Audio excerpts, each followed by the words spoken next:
Peindre sur la création d'un autre était pour les peintres une tâche d'une impossible difficulté, mais que Cléa était malgré tout parvenue à accomplir, la seule dans sa famille à avoir jamais réussi un tel exploit.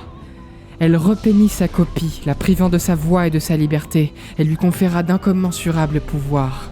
Elle lui donna la capacité de peindre, accompagnée d'une seule directive, de continuer à peindre.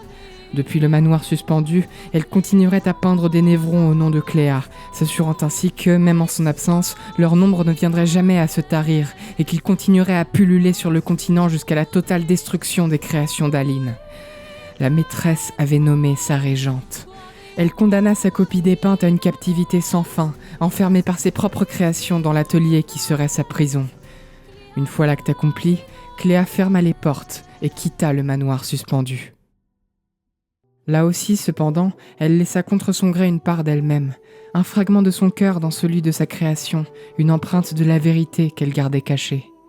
Bien qu'elle ne la considérât pas comme un être à part entière, c'était bien son visage que sa copie avait porté. Elle demeurait son reflet malgré son imperfection, et ainsi, en la repeignant, Cléa l'avait imprégnée de ses propres sentiments.